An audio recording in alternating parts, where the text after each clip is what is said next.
Well, good evening, ladies and gentlemen, and welcome. Thank you all for being here. My name is Skip Rutherford. I'm Dean of the Clinton School, and we are honored to have you tonight, and we're honored to welcome a very special guest. Could I please ask if you would silence your cell phones? You can tweet away and whatever you want to do, but if you would just silence your cell phones, I would appreciate it. We are honored to have His Excellency with us. He has a long and distinguished diplomatic career that traces back, and we'll let him tell the story, to age 17 when he got involved in this endeavor. He is, and I think this is one of the most interesting titles that I've ever heard a person have, and I've told him this, that I can't wait because I'm going to ask him what he does, because this is, but the title is so cool. The High Representative for the United Nations Alliance of Civilizations. Now that is a neat position to have, and good for him. From 1998 to 2011, he was Qatar's ambassador to the United Nations. And from 2011 to 2012, he was president of the UN General Assembly.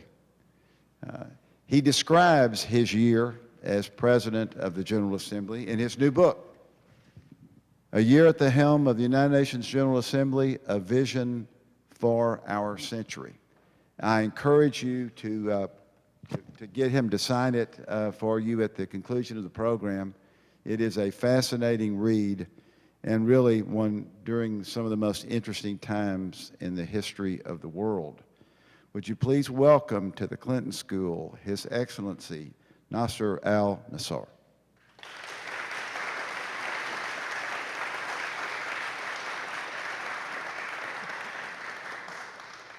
So, thank you for being here. Thank you for spending time with our students. Now, as President of the UN General Assembly, how did you get to that position, and then what was it like when you were there? What did you inherit? What did you try to do? And how did you navigate all the challenging political waters of the UN? That's just an easy first question.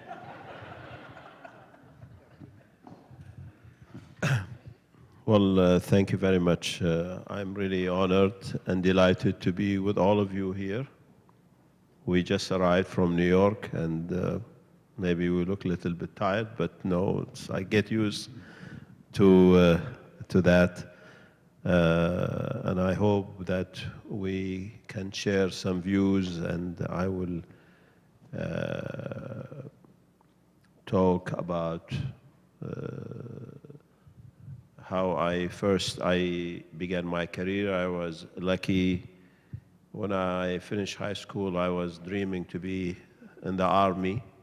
You know, at that age, I'm sure all of you want something. But luckily, I end up doing something different, which is the politics. Of course, I start with young age, but in my mind, I want to do very important things, but that was very limited. And that career opened the door for me to reach where I am now. But that, of course, not easy, with a lot of work, sacrifice, and so I start in a few embassies, bilateral. Bilateral, you know, when there is a relationship between two countries, it's always very limited. It depends on how the relation between your country and the other country. If it's good, then you are okay. If it's not in good term, then, you know, it's difficult. But the most interesting thing, when I came to New York, as number 2 in our mission to the UN in '86. After 2 years, I realized this is the place I would like to be, because you are not limited with issues. It's a huge organization. We meet with many, many diplomats coming from all over the world in a small area. So can you imagine, from morning till evening, almost every representative, every diplomat. And then that's where I said, I like to continue doing bilateral. I did enough bilateral, but multilateral, I think this is my future. And then I served as ambassador of Qatar to the UN for 13 years.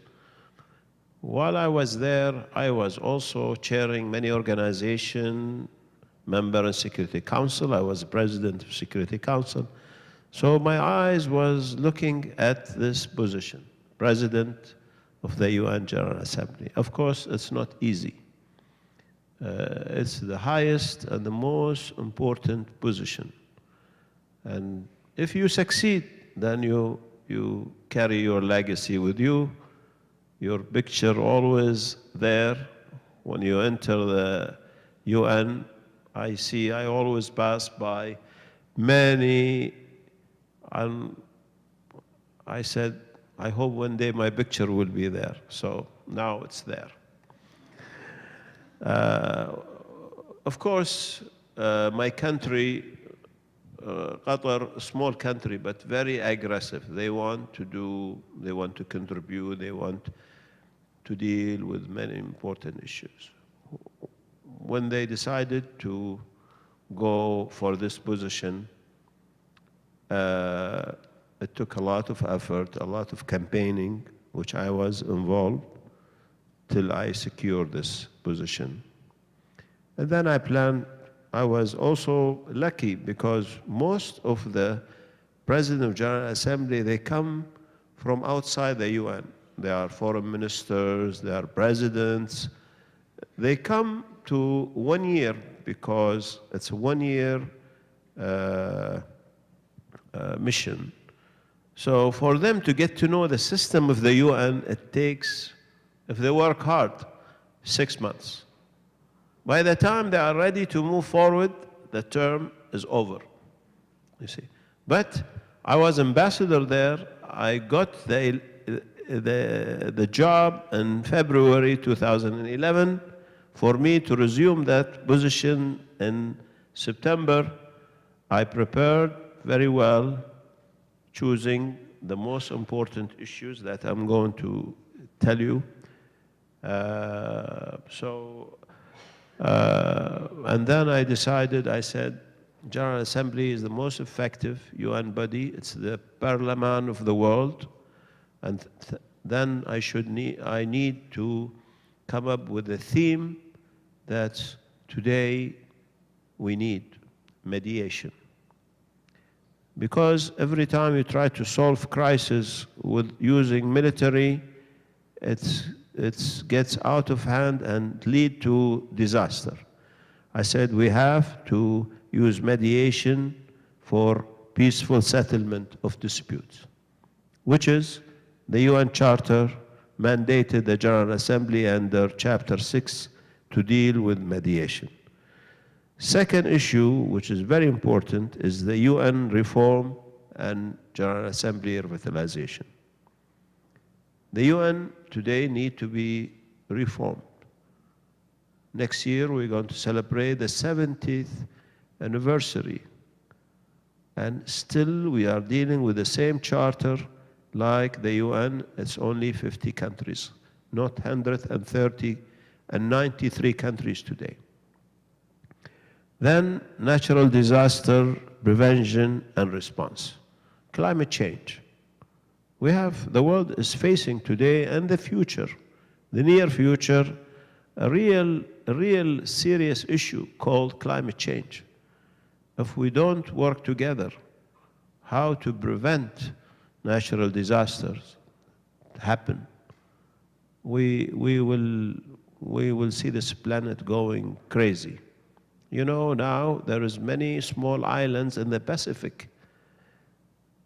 Maybe in a few years, they're going to disappear from this earth. You know, there are a rise of water going up. And so we see today the Secretary General of the UN put a lot of efforts to convince, to encourage countries. Of course, the big guys, who are they decide? United States, China, other countries. Now I see there is kind of positive. And then number 4, which is the most also important issue, sustainable development and global prosperity.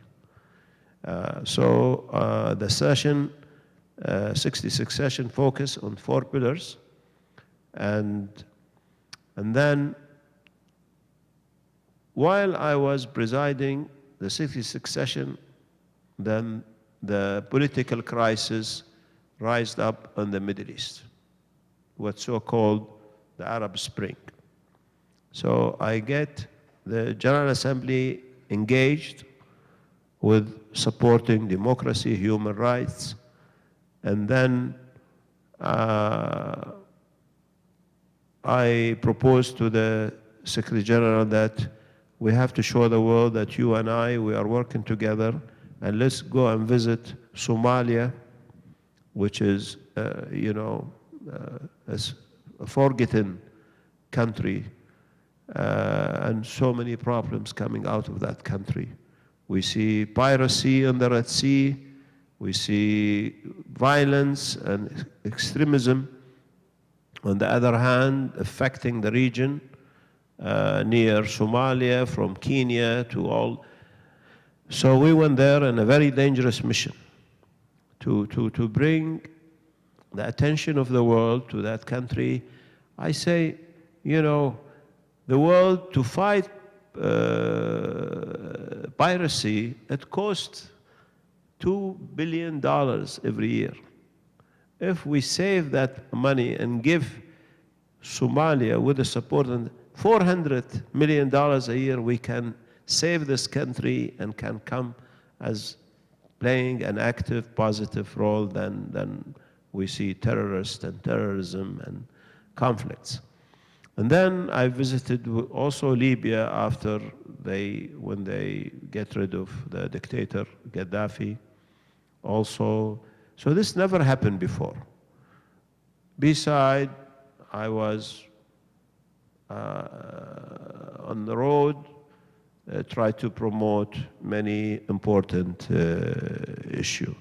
But of course, Libya, Somalia, and then we get involved in try to promote harmony, to promote cultural of peace, to promote dialogue among nations and societies. I don't know if you get the chance to look at the book, but that the issues which I mentioned to you today is we are facing today Security Council cannot deal with crisis. Look at Syria issue. You know, today maybe more than 240,000 people died because the UN cannot do anything, because there is no agreement in the Security Council, because there is 2 veto from Russia and China. Nothing. No one can do this. We don't need something like that. And today, our world is really shrinking. We live in a global village. We will see more crises. You see Ukraine, you see Middle East, you see in Africa and other areas in Asia. So that's why the UN reform It's very important, and we need to do something about it. And this falls with the mandate of the General Assembly. I organize eight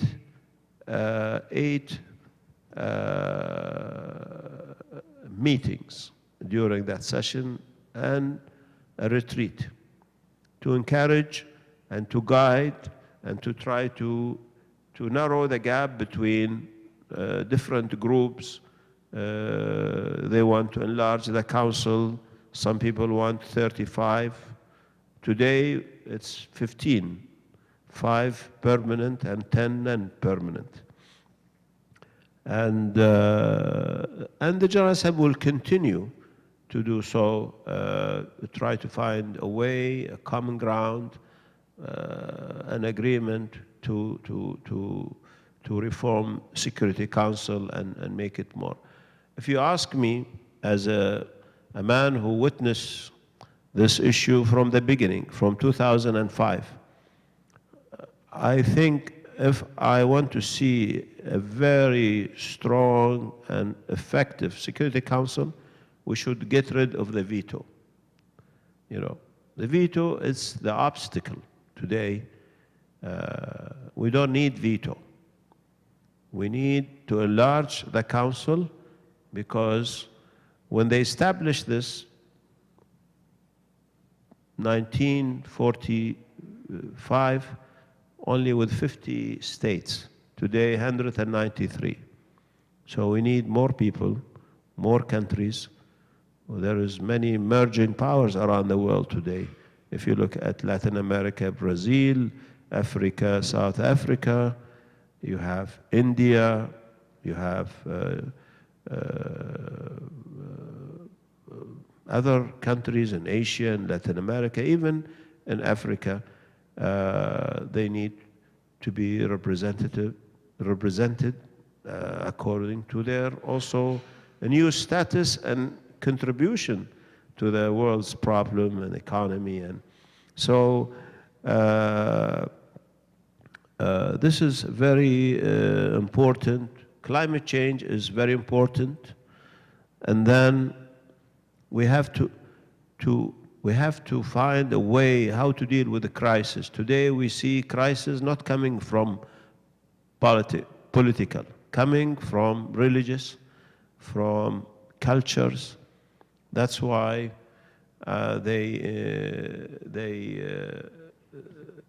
UN decided to establish an organization called UN Alliance of Civilization. This is, we need to use more soft power tool to prevent conflicts and diffuse tensions around the world. Otherwise, if we are not prepared, we will see more problems.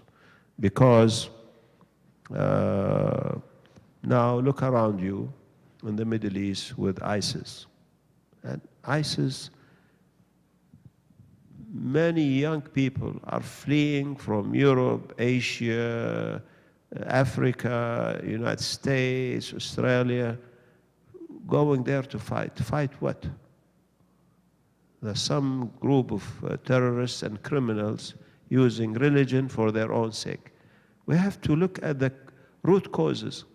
Today, it's not a Middle East problem.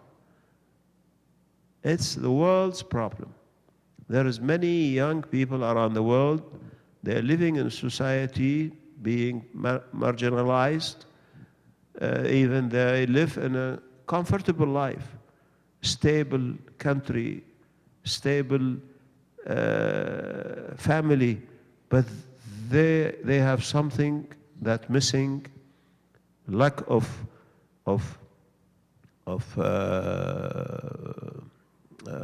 education, how those young people being an easy target to be for those terrorists to hijack their minds, you know.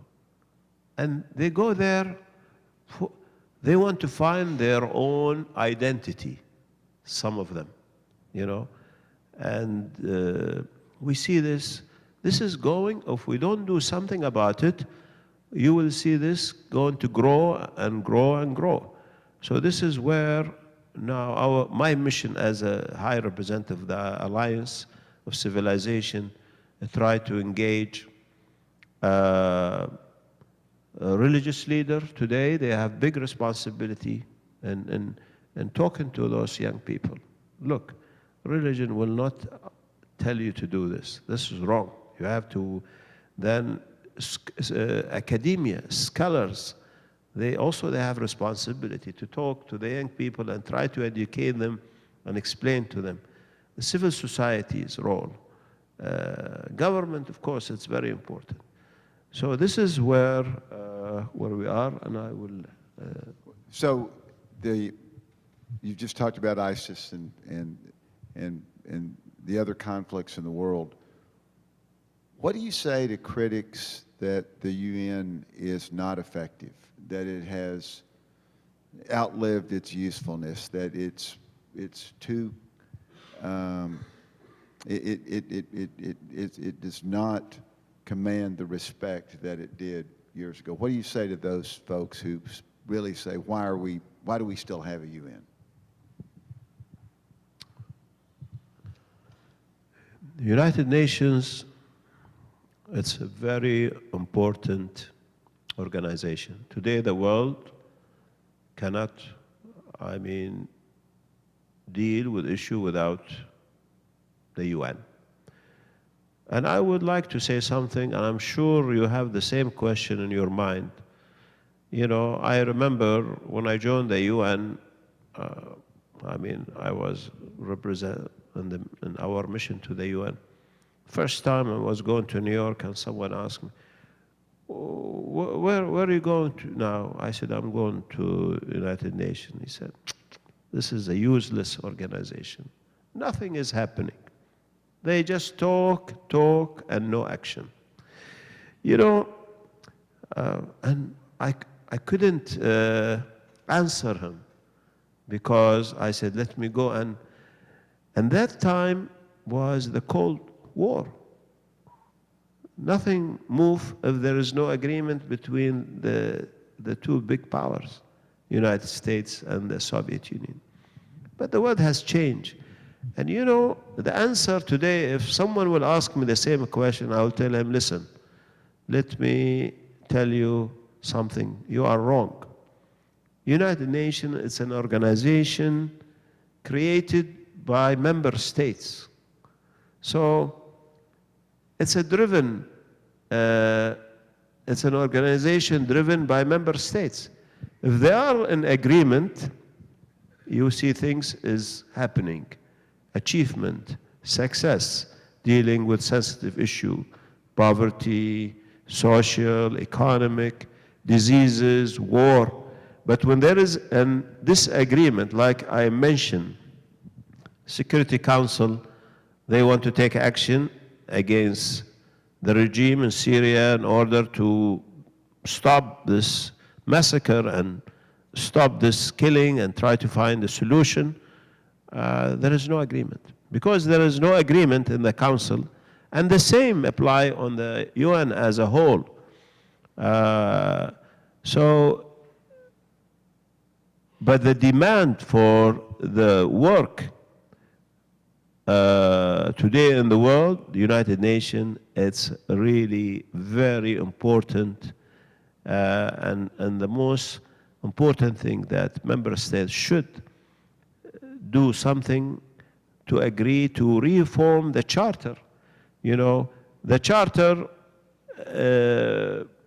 it's 70 years old, and we are dealing with different world since 1945, and with more members, more countries.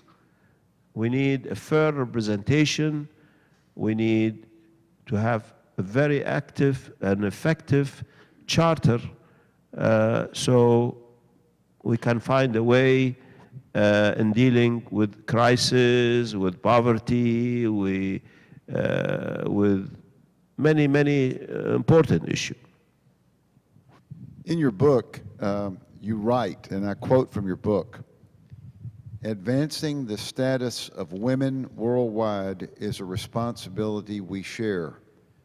We also need to carry out extensive education and awareness campaigns on the rights of women.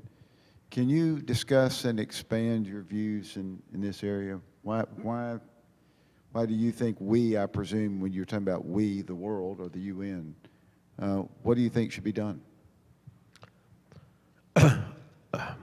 You see the contribution, the role of women in not only on the society, but on the international arena is very important. And we see today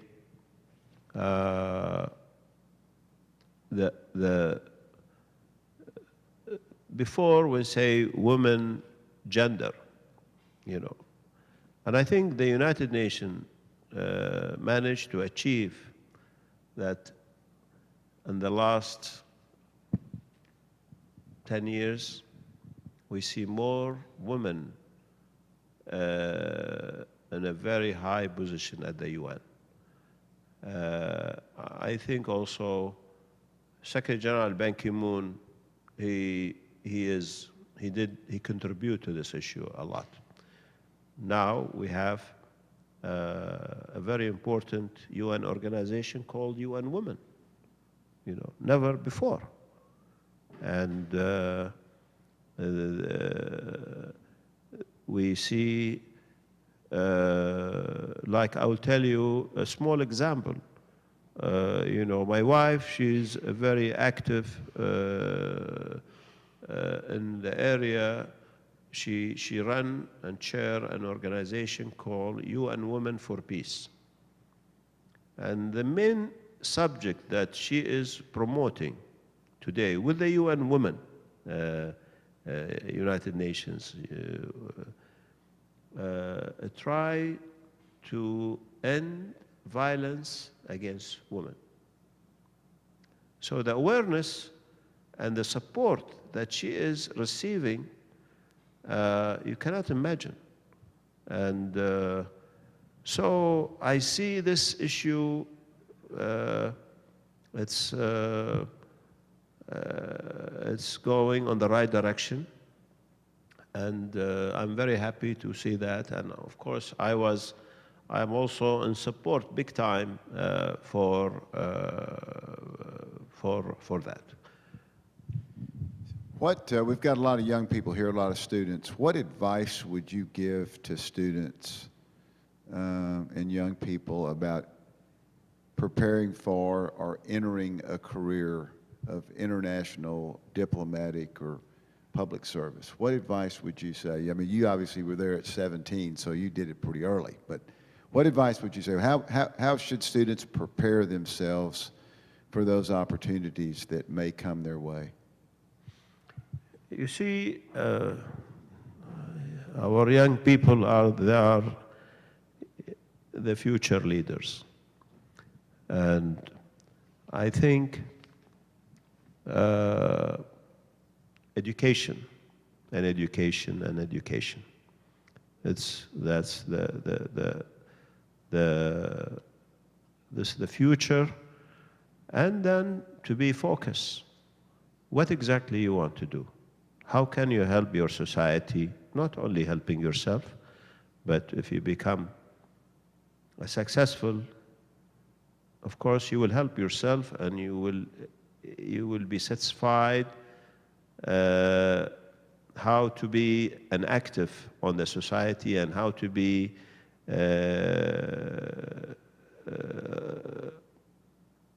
ready to lead and be a successful leader.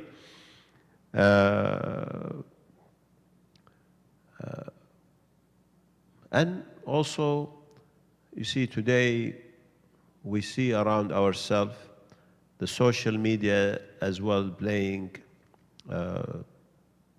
most of the time negative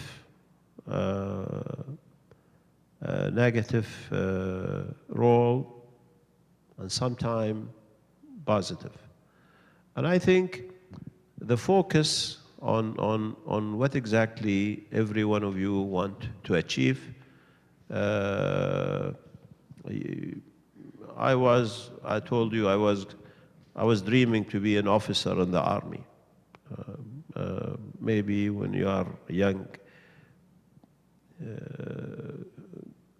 person, you're full of dreams. But later, I received an offer. I was with my father, and the foreign minister, he told my father, I was there, he said, what do your son want to achieve to be an army officer? This is a small country, small army. He should look at something that he can benefit and he can help. And I need someone, we need young people to be trained and be ready to be representing their countries outside. So my father, he said, what you propose? He said, I want him to join the foreign office. You know, he said, but he didn't finish university. He said, this is the challenge. If he wants to be a junior diplomat, which he will benefit because he will receive a little salary, but he should go to the university on the same time. And what you see, why I'm explaining this to you, this also sometime, and I was working hard, going to the embassy, very junior diplomat. I was very happy that sometime when they ask me, what do you do? I said, I'm a diplomat, of course, you know, but no experience. And I used to go in the morning to the embassy till 1 o'clock, and then from 3 till 7 to the university.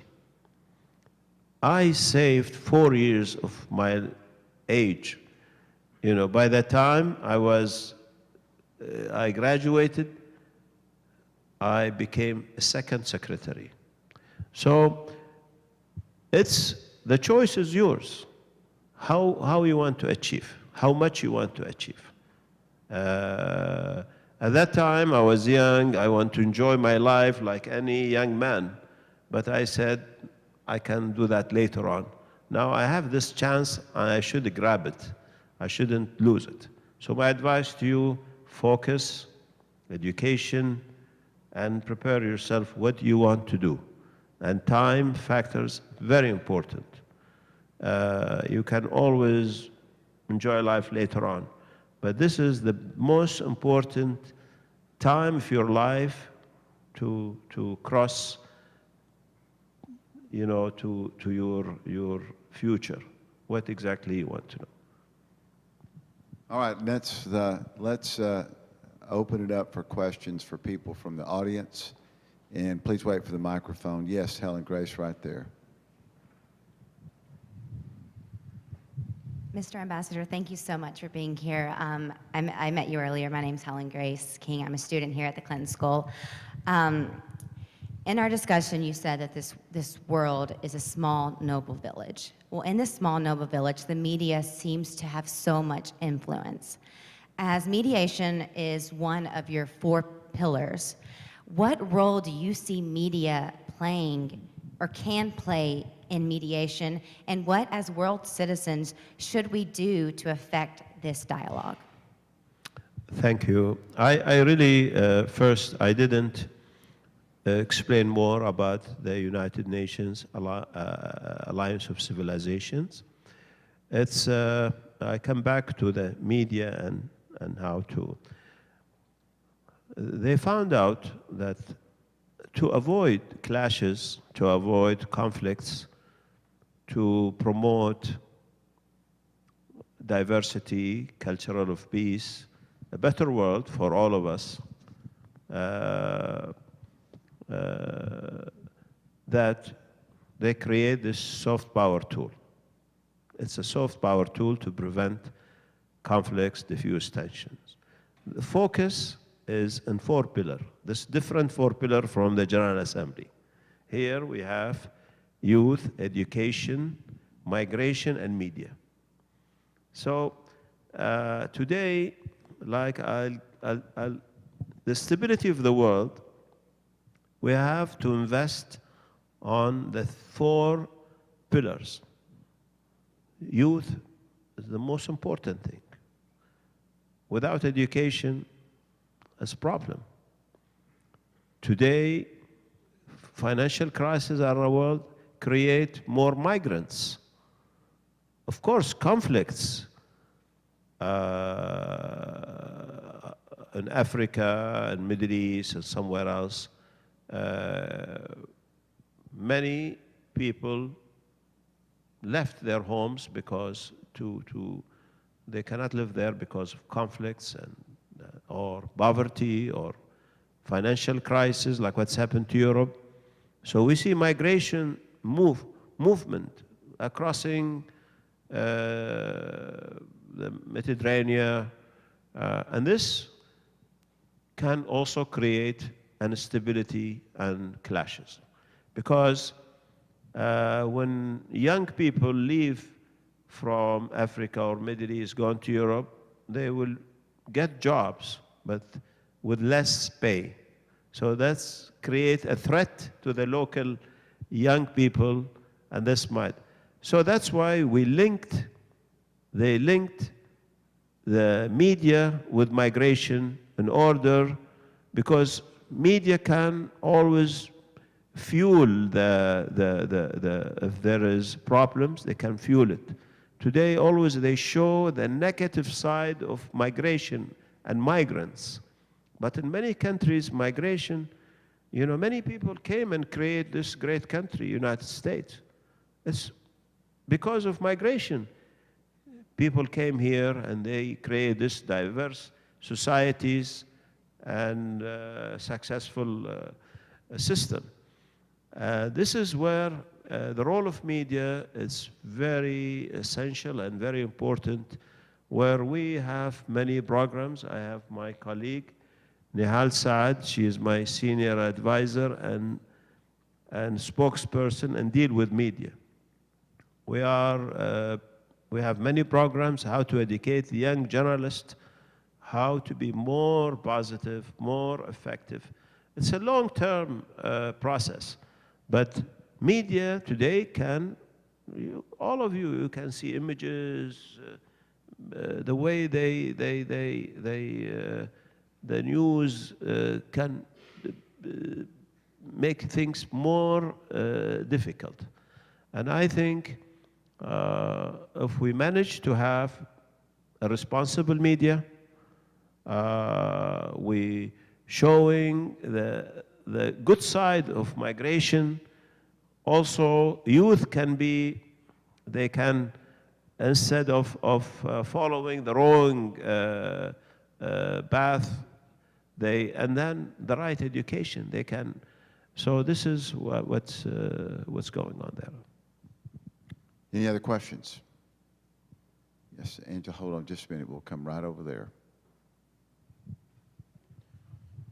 First of all, thank you for visiting with us here at the Clinton School. My name is Ramirez Biddle, Class 9 Clinton student. My question to you, Mr. Ambassador, for so long, we've been mired in trying to create diplomatic countries and diplomatic societies by force. How do we move from creating democracies by force and go to more of teaching about democracy and teaching about government management, and then letting these newly developed democracies or developing democracies create their own kind of government or their own future? Well, you see, you cannot export democracy to another countries. We hear, oh, we want to see a new democratic Middle East, or let's do, after a conflict or civil war, restoring democracy. This democracy comes from the culture of the country and from their traditions. Otherwise, you bring, yes, there is a common grounds, and democracy, what's all about? Be human rights, rule of law, respecting everybody's dignity, opportunities, fighting corruption, good governance, transparency. This is what democracy. But you bring the democracy from United States or from Germany or from another countries to another country somewhere else, it doesn't fit. Create more problems. You know, we see, I don't want to go and say this country or that country, but it will never happen. We have to educate. First, we need to have a very active rule of law in order to create a good governance, and then corruption, we have to fight the corruption, and then in school,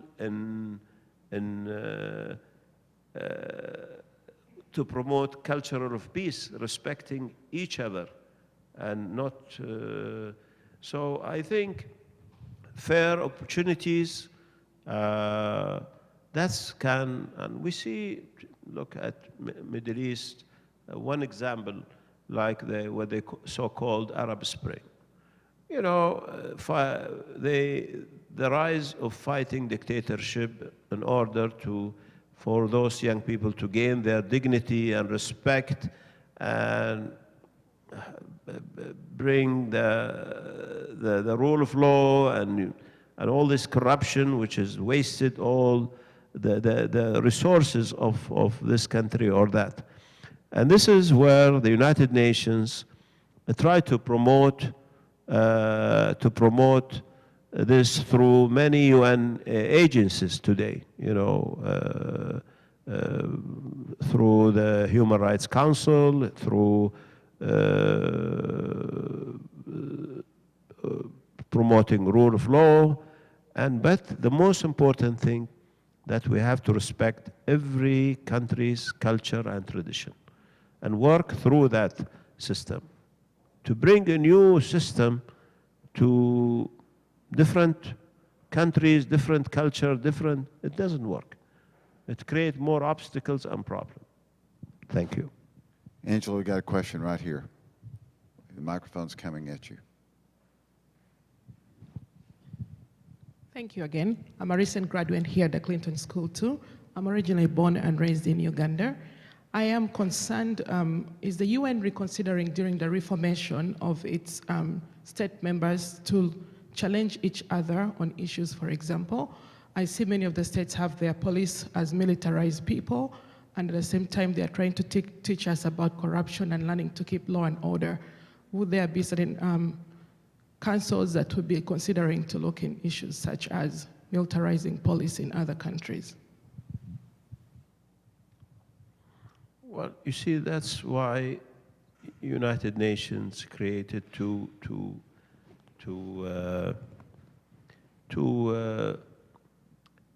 the relationship between countries, like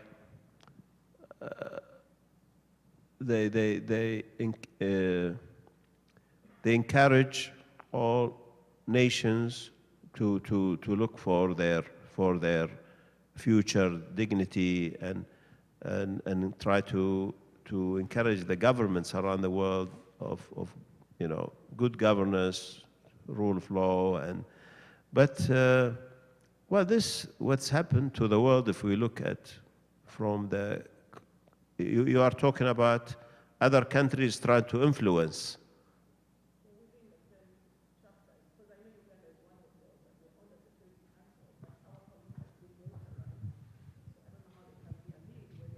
Doing the opposite.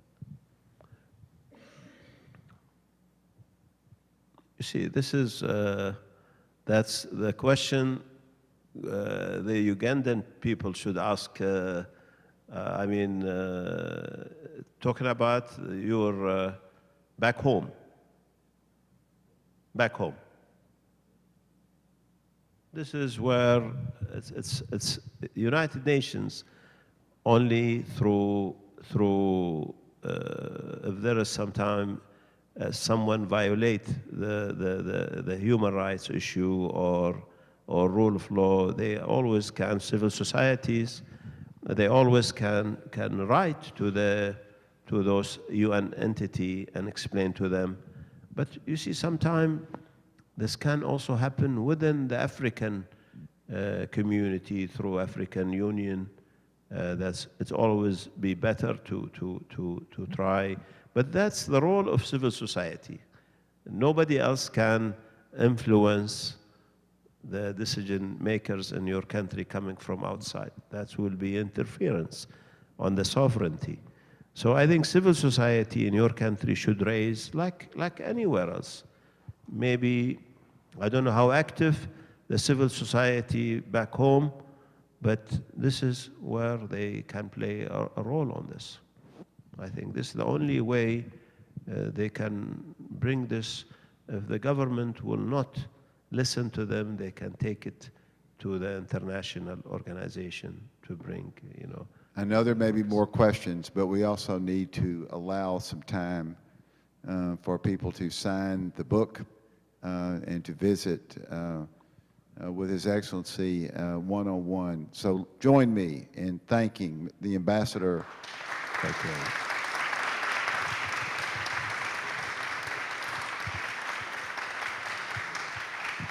I believe this is the first ever president of the United Nations General Assembly to speak at the Clinton School. So we're honored very much to have you here. Thank you. Thank you. Good. I'm going to let you go right over there. I will. I just want to thank you. Well, thank you very much. I mean, I hope I will see you again to share more views with you. But I'm delighted, and I thank you all for being here. And please, if you come to New York, I am easy to reach me over there. Just go to the website of the Alliance of Civilizations. I will be very happy to assist you, to talk to you in any issue that you are interested. All the best and good future. Thank you.